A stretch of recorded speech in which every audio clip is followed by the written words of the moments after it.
Bonsoir. La journée internationale de lutte contre la corruption a été célébrée ce 9 décembre. Selon Transparency International, la corruption fait perdre à l'Afrique le quart de son PIB, devenant le continent qui souffre le plus de ce fléau. Plusieurs pays ont mis en place des structures chargées de lutter contre la corruption, mais le phénomène persiste. Selon les Nations Unies, plus de 1 000 milliards de dollars sont payés en pots de vin chaque année dans le monde, alors que 2 600 milliards sont volés par le biais de la corruption.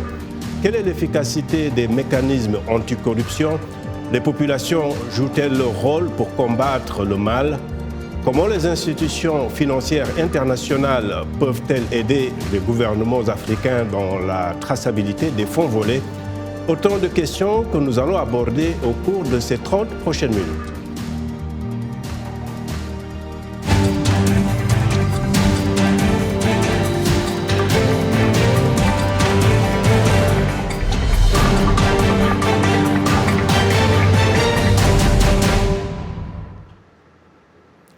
Bienvenue à ce nouveau rendez-vous de Washington Forum. En République démocratique du Congo, comme dans beaucoup de pays africains, les activistes veulent que les autorités en place fassent de ce dossier une priorité.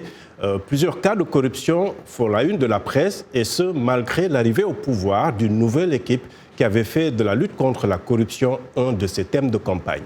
Le reportage à Kinshasa de Patrice Abega. Selon les activistes et luttant contre la corruption, celle-ci est maintenant présente dans tous les secteurs de la vie en RDC. La justice, le processus électoral, la police de la circulation automobile et les secteurs de la santé sont les domaines qui semblent enregistrer les plus de cas de corruption. Les expériences vécues lors des dernières élections sont des exemples frappants. La corruption se porte à merveille. La corruption a une très très bonne santé. Et cela dans les différents domaines de la vie. Dans le domaine de la justice, vous avez vu vous-même des scandales qu'on a décriés il y a de cela une année. Nous avons vu des contentieux, comment est-ce qu'on a invalidé, on a réinvalidé et puis rétabli tout ça de personnes. Alors on s'est posé des questions, pourquoi tout cela? Et la réponse c'est que l'argent a circulé et la corruption a élu le domicile. Dans son programme, le président Tshisekedi prévoit la création d'une agence de lutte contre la corruption. Toutefois, cet effort s'est heurté à des défis de taille. À titre d'exemple, les ingérences politiques dans les dossiers de corruption transmis à la justice. Effectivement, la plupart des interférences sont des interférences politiques. Nous prenons par exemple les cas, vous voyez le dossier 15 millions de dollars qui a été détourné il n'y a pas très longtemps. Le dossier a été envoyé au niveau du parquet général près de la Cour de cassation. Mais lorsque vous partez auprès du parquet, on va vous dire, le magistrat va vous dire sous anonymat, effectivement qu'il y a les politiques qui s'interfèrent pour demander au parquet de ne pas faire aboutir ces dossiers-là. Et ce genre de dossiers, il y en a plein. Pour le mouvement citoyen lutte pour le changement, l'exclusion des hommes cités dans les affaires de corruption doit être faite par les présidents. Nous demandons à M. Tshisekedi de se débarrasser de toutes ces personnes qui sont impliquées dans le dossier de corruption. Que ce soit ses alliés, donc les proches de Kabila, qui sont visiblement impliqués dans beaucoup de dossiers de corruption, que ce soit ses proches collaborateurs qui sont impliqués. Dans plusieurs rapports, la RDC revient souvent en tête de la liste des pays où la culture de la corruption est répandue et moins punie. Patrick Abega pour VOA Afrique, Kinshasa. Voilà, merci beaucoup Patrick pour ce reportage qui nous permet de camper ce débat. Et nous avons 3 invités pour parler de la corruption de façon générale. À Niamey, El Hadji Idi Abdou, acteur de la société civile et ancien rapporteur de la ligne verte du Niger. À Dakar, Mathias Ungpe, politologue, administrateur du programme gouvernance à Osiwa, l'Open Society for West Africa. Et avec moi, ici à Washington, Amadou Cissé, économiste. Amadou, bonsoir. Bonsoir. Bonsoir à tous mes invités. Alors donc, dites-nous, El Hadji Idi Abdou, je parlais tantôt des structures mises en place un peu partout en Afrique pour lutter contre la corruption, parmi lesquelles les lignes vertes pour permettre aux populations de dénoncer des cas de corruption. Vous avez été rapporteur de la ligne verte du Niger. Est-ce que cette ligne a fait une différence? Bien, merci beaucoup. Je vous remercie de cette opportunité. Effectivement, au-delà de la ligne verte, nos pays ont ratifié la Convention des Nations Unies contre la corruption Ici, chez nous, on a même internalisé les dispositions de cette convention dans notre ordonnancement juridique. Malheureusement, la corruption se banalise parce que la condition sine qua non pour combattre la corruption, c'est une volonté politique inébranlable à toutes les épreuves. Malheureusement, j'ai suivi l'élément de RDC. C'est la même logique, c'est le même esprit parce que les potentiels clients de la corruption et des infractions assimilées sont les gouvernants. Et en principe, dans nos pays, le parquet est lié à l'exécutif, donc il n'est pas indépendant. Et dès lors que le parquet n'est pas indépendant, mais il ne peut pas poursuivre les politiciens, les gouvernants, c'est eux-mêmes qui sont corrompus parce que la corruption en Afrique se trouve dans le système politique. Et même la Convention des Nations Unies a prévu un article spécial par rapport à la justice. Parce que tant que vous n'avez pas un système judiciaire intègre, c'est que vous ne pouvez pas combattre la corruption. Parce que la corruption, c'est une affaire de prévention et surtout de répression. Vous avez beau... Mais dites-nous, dans le cas des pays qui ont instauré des lignes vertes, l'objectif c'est de pousser les populations à participer dans cette lutte. Mais est-ce que les populations participent vraiment dans cette lutte contre la corruption? Oui, effectivement, quand la ligne verte a fait un travail où elle a un peu démystifié les rapports de la justice avec les justiciables, où les gens, vous savez, on a une justice un peu coloniale, où pratiquement, en français, on rend la justice, et les citoyens qui, dans leur écrasante majorité, ne parlent pas français, c'est un problème. C'est un problème, d'accord. Le complexe est... D'accord. Oui. Mais on va peut-être...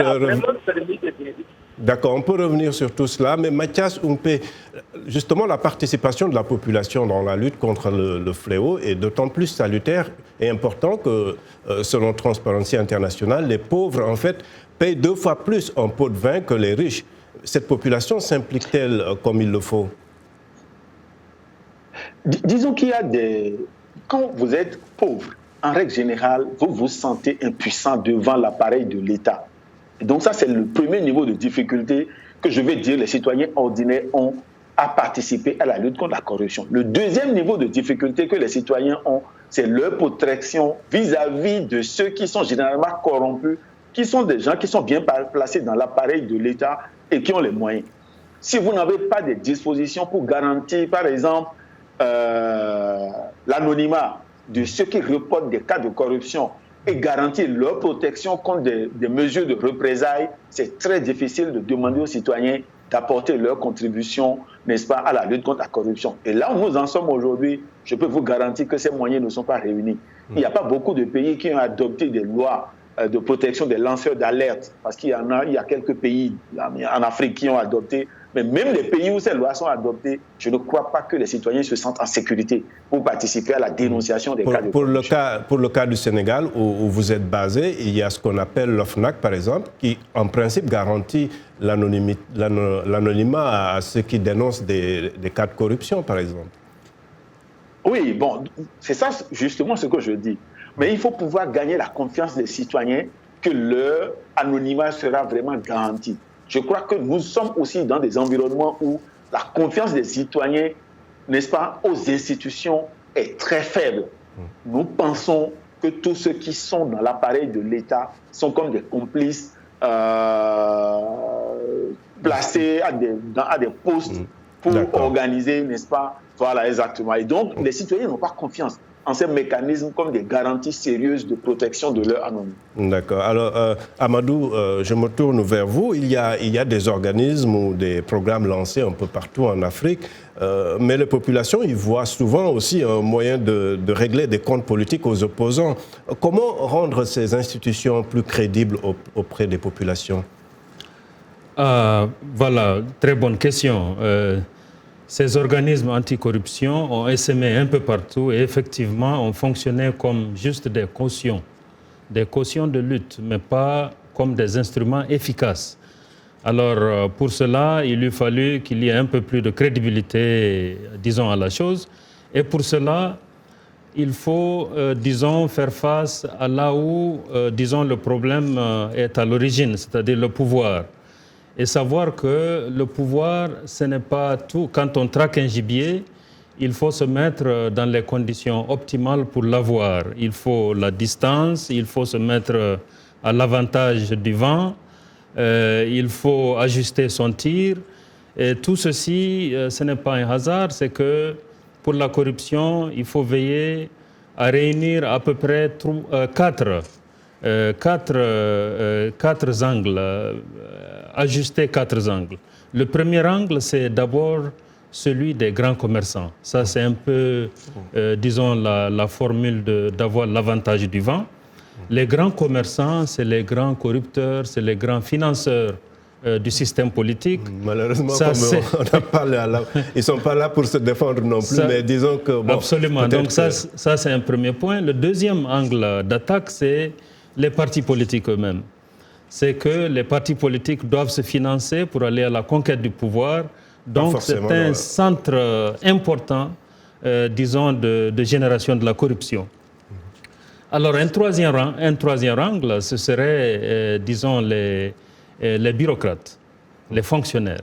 Donc ceux-ci ont la discrétion, disons, des règlements, des décrets, ainsi de suite. Et leur application plus ou moins heureuse va dicter, disons, le succès de la lutte contre la corruption. Et dernièrement, je dois dire, le dernier angle, c'est la dimension internationale. Parce que la corruption... On va revenir sur la dimension internationale en seconde partie. Hein. C'est ça, voilà. Donc, parce que la corruption a cette dimension importante. Tout à fait. Alors, El Hadji Idi Abdou, si la corruption est bien répandue, c'est certainement parce qu'elle est entretenue par ces mêmes populations qui la dénoncent.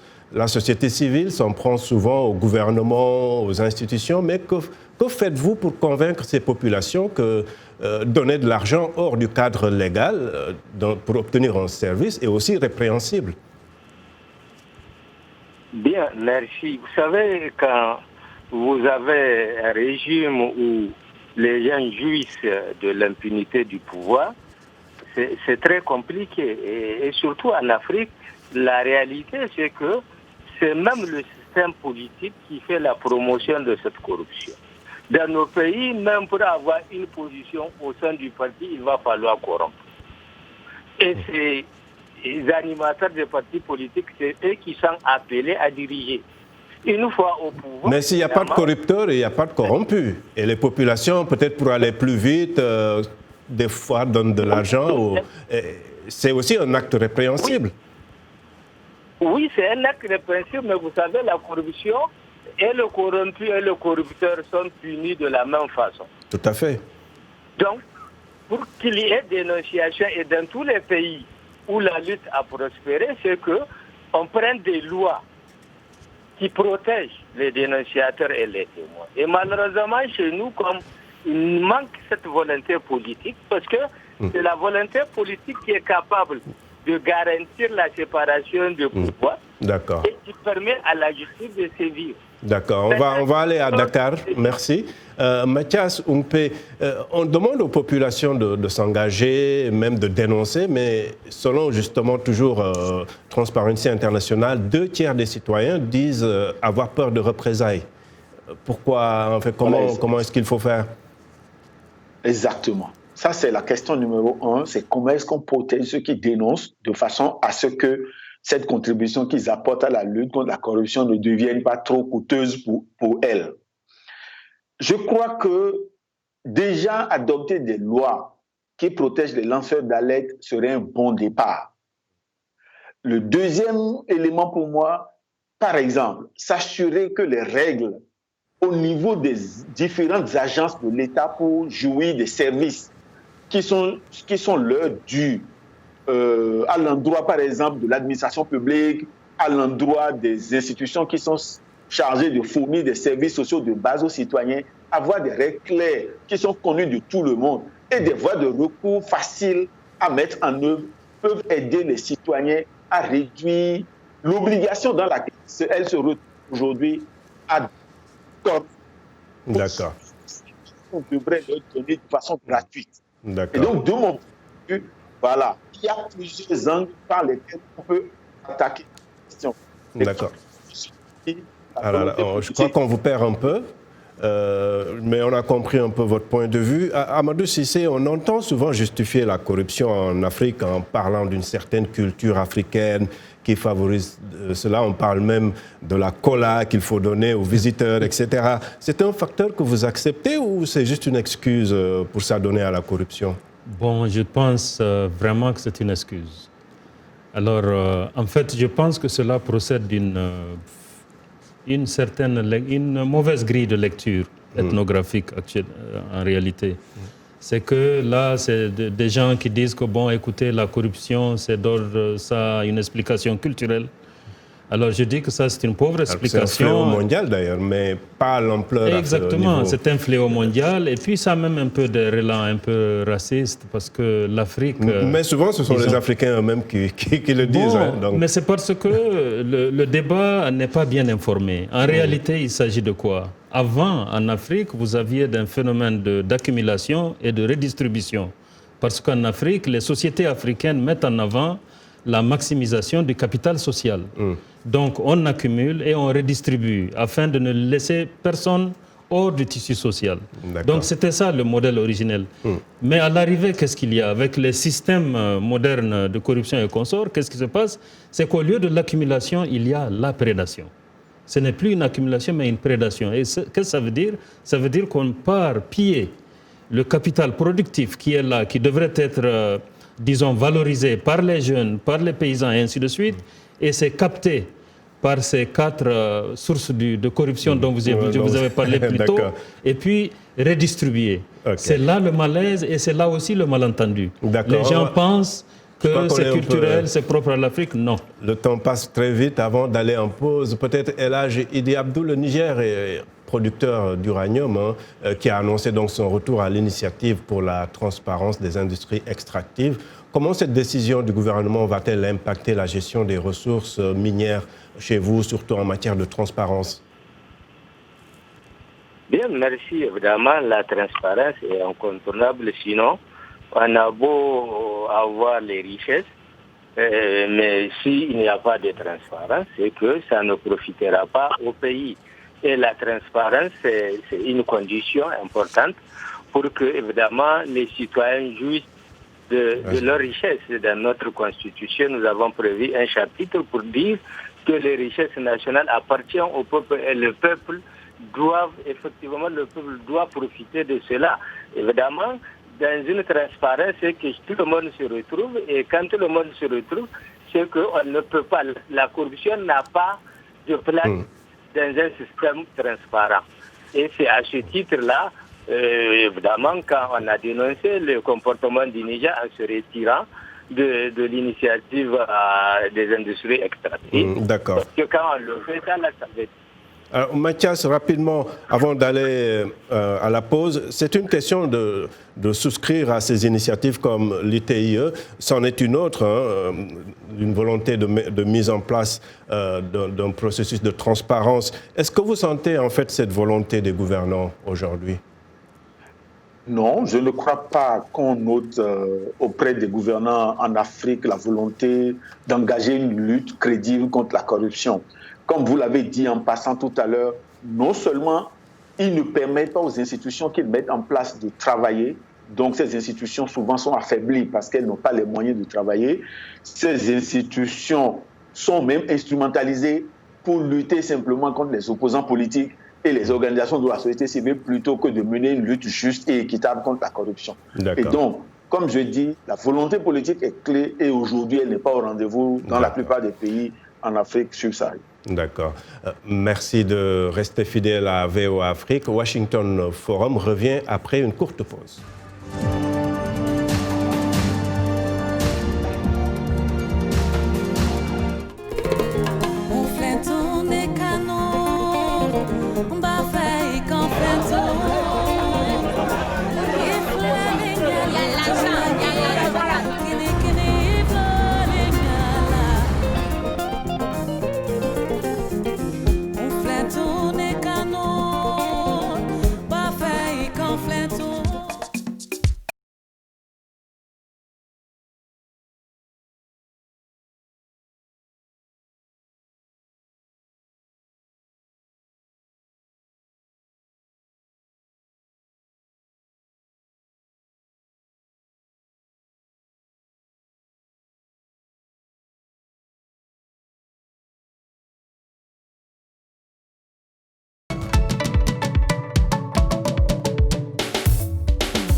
Heureux de vous retrouver pour la seconde partie de Washington Forum.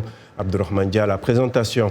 Je rappelle nos invités. À Niamey, Elhadji Idi Abdou, acteur de la société civile et ancien rapporteur de la ligne verte du Niger. À Dakar, Mathias Jungpe, politologue, administrateur du programme Gouvernance à Osiwa, l'Open Society for West Africa. Et avec moi ici à Washington, Amadou Cissé, économiste. Alors, nos téléspectateurs ont été nombreux à réagir sur la page Facebook de VOA Afrique. Doba John Salah à N'Djamena nous dit que la corruption n'est pas un fléau propre à l'Afrique.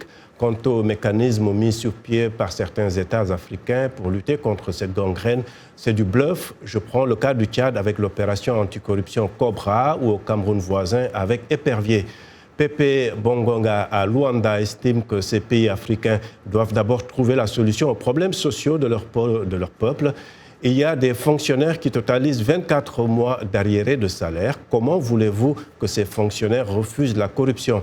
Roger Nyengele à Kananga, c'est en RDC, écrit que cette lutte est théorique, mais dans la pratique, rien n'est fait. La lutte contre la corruption est une affaire qui doit concerner tout le monde. Et puis Abdourahmane Coulibaly à Conakry pense que le problème de l'Afrique, c'est l'impunité. Pour lutter contre la corruption en Afrique, il nous faut une justice sans discrimination. Le numérique, propose-t-il, peut aider l'Afrique à atteindre les objectifs du développement durable et aussi peut aider l'Afrique dans la lutte anti-corruption. Voilà donc quelques-unes des nombreuses réactions. Amadou Cissé, quelque chose qui a retenu votre attention dans ces réactions de téléspectateurs?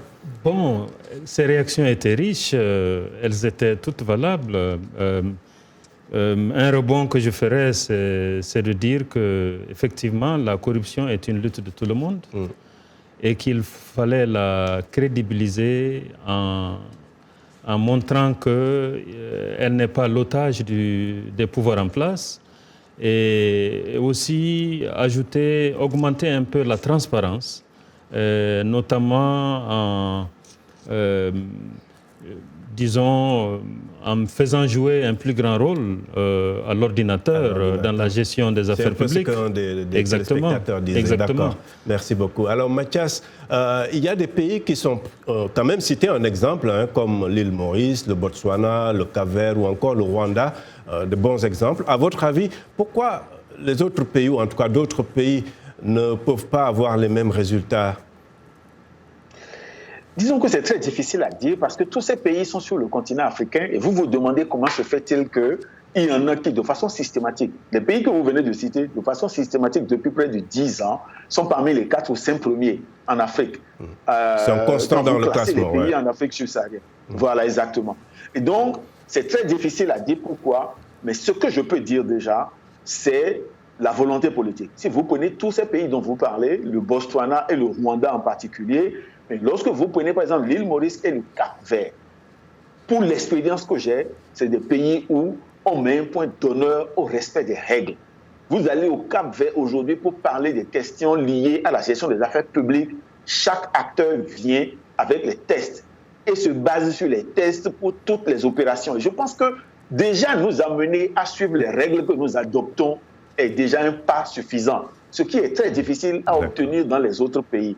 Le deuxième élément pour moi, comme je le disais tout à l'heure, c'est s'assurer que ces institutions de lutte contre la corruption qui sont créées sont dotées des moyens nécessaires pour qu'elles puissent faire correctement leur travail. La plupart du temps, ils sont asphyxiés et ne sont pas en mesure de faire leur boulot.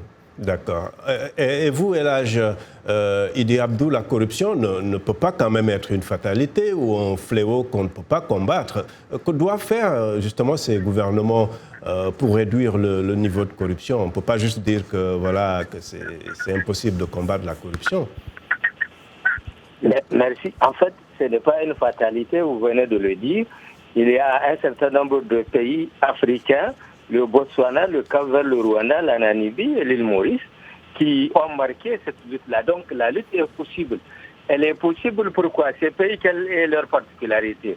C'est qu'il y a la volonté politique. Et la volonté politique a permis à bâtir une justice indépendante. Une justice indépendante, ça veut dire que vous avez un système judiciaire intègre.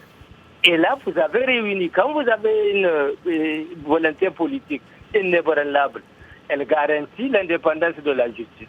Tous ces pays cités, ils ont une justice indépendante. Tout cela là qui traite, la justice n'est pas indépendante, juste sur le papier qu'on a. Donc la corruption, effectivement, on peut la combattre. Mais pour la combattre, effectivement, il faut une volonté politique. D'accord. Et la volonté politique garantit la séparation des pouvoirs. La séparation des pouvoirs, tout à fait. Amadou, les institutions financières internationales, peut-être qu'il faut qu'on en parle aussi, elles ont un rôle à jouer dans cette lutte et souvent il est difficile de rapatrier les fonds qui ont été détournés. Qu'est-ce qu'il faut faire en fait pour que ces institutions aussi se sentent un peu concernées, en tout cas ne se réfugient pas derrière ce secret bancaire? Bon, disons que ces institutions financières internationales, il faut savoir desquelles on parle.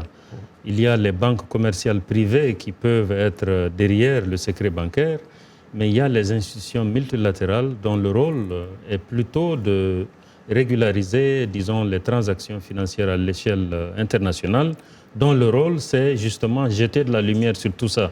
Donc là, c'est leur premier rôle, les institutions multilatérales. C'est éclairer tous ces flux-là, parce qu'on dit que le soleil est le meilleur désinfectant. Quand il y a de la lumière, disons, les choses se portent mieux. La transparence. Donc ça, c'est d'un. Et puis de deux, il y a aussi leur rôle à aider ces pays à renforcer leurs capacités, notamment en gestion publique. Les marchés publics, par exemple. Donc, bien définir des codes de marché public qui soient suffisamment transparents et opérationnels avec la minimisation des gré à gré. Il faut les minimiser. Ouais. Et il ne faut pas les fractionner. Justement, on a peut-être une minute, Mathias. Souvent, les études montrent aussi que les pays qui se sont lancés dans des grands projets, disons des grands projets, quand même, sont aussi sont susceptibles d'avoir un niveau élevé de corruption, justement. Comment aider ces pays à avoir plus de transparence et demander des comptes aussi à ces institutions financières internationales? Je crois que M. Cissé vient d'aborder un aspect de la question, c'est garantir plus de transparence et de visibilité sur les processus de passation des marchés publics. Parce que justement, ces gros marchés passent par les marchés publics. Et aujourd'hui, qui sont pour la plupart opaques. Donc ce serait déjà le premier niveau. Le deuxième niveau, c'est aider des organisations de la société civile, donc qui sont un peu comme l'émanation des citoyens de façon générale, à suivre la mise en œuvre des projets. Parce que lorsque vous avez la corruption au moment de la passation des marchés, vous avez la qualité des produits qui sortiront de l'exécution des marchés qui sera aussi entachée. Et donc il faut des organismes ou des organes internes de la société civile capable d'aider à la vérification de la qualité des produits, n'est-ce pas, qui sortent de l'exécution des marchés publics. Voilà. Merci beaucoup. Nous arrivons au terme de ce Washington Forum. Merci à nos invités et à vous qui nous avez suivis. Vous pouvez retrouver cette émission sur notre site internet et sur notre page Facebook, sans oublier nos télépartenaires sur le continent. Je remercie toute l'équipe. À très bientôt. Au revoir.